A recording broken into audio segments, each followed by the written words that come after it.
Assalamualaikum warahmatullahi wabarakatuh. Perkenalkan, kami dari kelompok 13 yang terdiri dari 3 orang.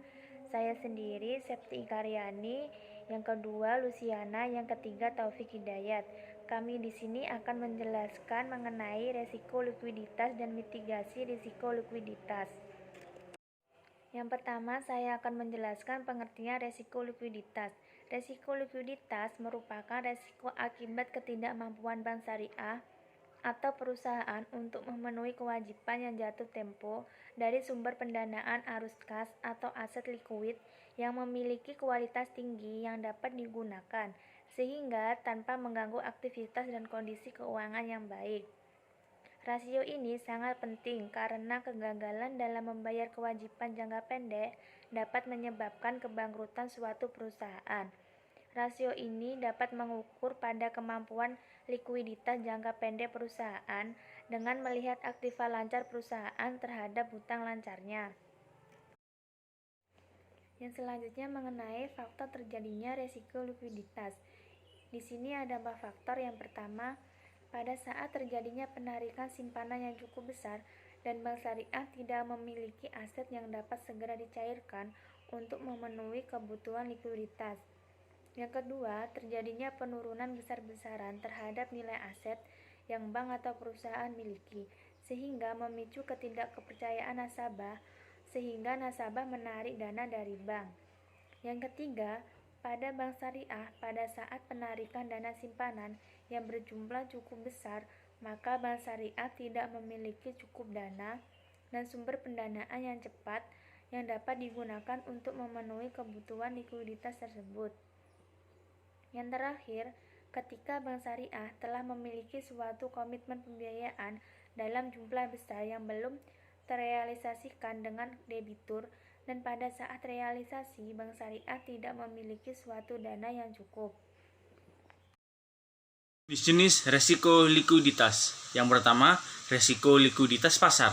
Resiko yang dimana timbul karena bank tidak mampu melakukan offsetting tertentu dengan harga karena kondisi likuiditas pasar tidak memadai atau terjadi gangguan di pasar. Yang kedua, resiko likuiditas pendanaan. Resiko yang dimana timbul karena bank tidak mampu mencairkan asetnya atau memperoleh pendanaan dari sumber dana lain. Jenis-jenis rasio likuiditas. Yang pertama, current ratio merupakan untuk mengukur kemampuan perusahaan dalam membayar kewajiban jangka pendek atau utang jatuh tempo pada saat ditagih secara keseluruhan. Yang kedua, quick ratio. Rasio ini digunakan untuk mengukur suatu kemampuan perusahaan dalam memenuhi kewajiban jangka pendeknya. Yang ketiga, pengaruh ROA terhadap harga saham penutupan ROA. Digunakan sebagai alat ukur kemampuan perusahaan secara keseluruhan untuk menghasilkan keuntungan dengan total aktiva yang tersedia di dalam perusahaan. Yang keempat, REO. Pengaruh REO terhadap harga saham penutupan REO digunakan mengukur penghasilan yang akan diperoleh pemilik perusahaan atas modal yang mereka investasikan di dalam perusahaan. Baik, saya Luciana, NIM terakhir 075, akan melanjutkan pemaparan dari teman saya. Di sini saya akan menjelaskan tentang proses manajemen risiko likuiditas. Proses manajemen risiko likuiditas ini ada 5 tahap. Yang pertama ada penetapan risk efficacy. Penetapan risk efficacy ini adalah tingkat toleransi risiko dari manajemen bank dalam menciptakan nilai bagi pemilik bank. Risk efficacy ini terdiri dari 2 komponen utama. Yang pertama itu ada risk tolerance dan yang kedua ada risk limit.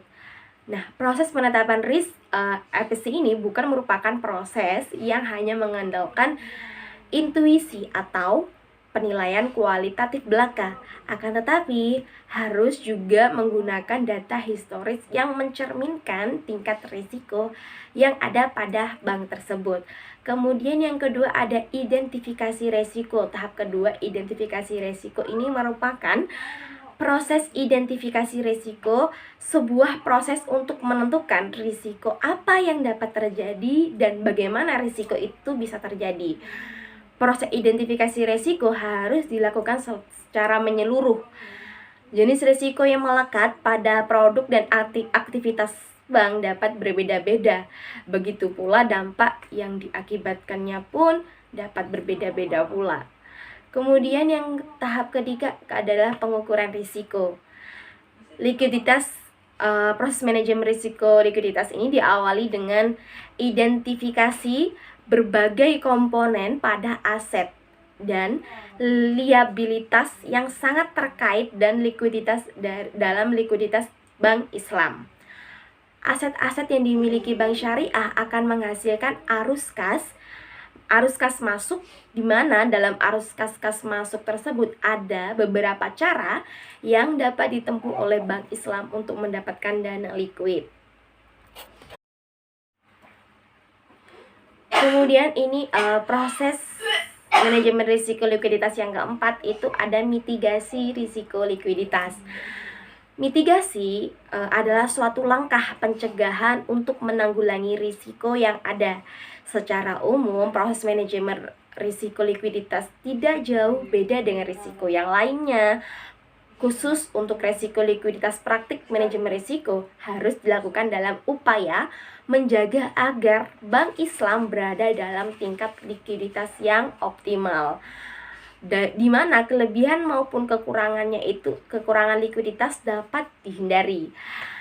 Kebijakan risiko likuiditas pada bank Islam biasanya terdiri dari 4 hal. Yang pertama, kebijakan investasi untuk mengalokasikan kelebihan likuiditas. Kemudian yang kedua, kebijakan pendanaan untuk menangani kekurangan likuiditas. Yang ketiga, kebijakan terkait liquidity buffer. Dan yang keempat, strategi mitigasi risiko likuiditas bank Islam dapat dilakukan untuk menghindari kerugian akibat terjadinya permasalahan likuiditas. Kemudian tahapan yang terakhir atau yang kelima itu ada proses review resiko.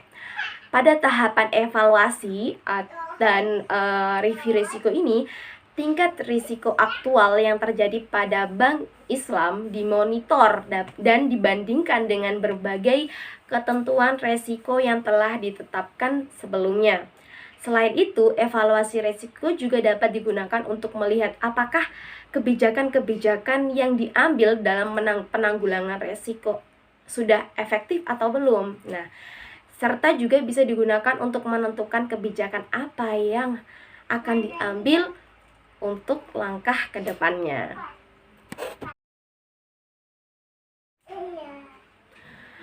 Selanjutnya yaitu penerapan manajemen risiko likuiditas. Risiko likuiditas sering pula dimaknai sebagai kerugian potensial yang didapat dari ketidakmampuan bank dalam memenuhi kewajiban yang jatuh tempo, baik mendanai aset yang telah dimiliki maupun mendanai pertumbuhan aset bank tanpa mengeluarkan biaya atau mengalami kerugian yang melebihi toleransi bank. Risiko kredit dan risiko likuiditas merupakan risiko yang paling fundamental dalam industri perbankan. Disebut fundamental karena pemicu utama kebangkrutan yang dialami oleh bank. Menguraikan bahwa bank syariah harus mampu memenuhi kebutuhan likuiditasnya dengan memelihara likuiditas aset atau menciptakan likuiditas dengan cara meminjam dana. Apabila bank menahan aset seperti surat berharga yang dapat dijual untuk memenuhi kebutuhan dananya, risiko likuiditas menjadi rendah. Sementara itu, penahanan aset dalam bentuk surat berharga akan membatasi pendapatan karena bank memperoleh tingkat penghasilan yang lebih tinggi dari pembiayaan. Faktor kuncinya adalah bank tidak dapat leluasa memaksimumkan pendapatan karena adanya desakan kebutuhan likuiditas. Karena itu, bank harus memperhatikan jumlah likuiditas yang tepat. Terlalu banyak likuiditas yang akan mengorbankan tingkat pendapatan dan terlalu sedikit akan berpotensi meminjam dana yang terkait meningkatkan biaya dana dan menurunkan profitabilitas. Lebih-lebih bagi bank syariah yang dilarang melakukan pinjaman dana yang berbasis bunga, tentu akan lebih sulit untuk memperoleh dana. Bank syariah harus pintar dan bijak dalam mengambil keputusan tentang menahan atau tidaknya aset atau surat berharga milik nasabah. Apabila bank syariah tidak bijak dalam mengambil keputusan tersebut, maka akan berpengaruh pada likuiditas bank syariah itu sendiri. Oleh karena itu, tujuan utama manajemen risiko likuiditas adalah untuk menimbulkan kemungkinan ketidakmampuan bank syariah dalam memperoleh sumber atau pendanaan arus kas. Sekian presentasi dari kelompok kami. Mohon maaf bila ada kekurangan dan kesalahan kata. Saya akhiri. Wassalamualaikum warahmatullahi wabarakatuh.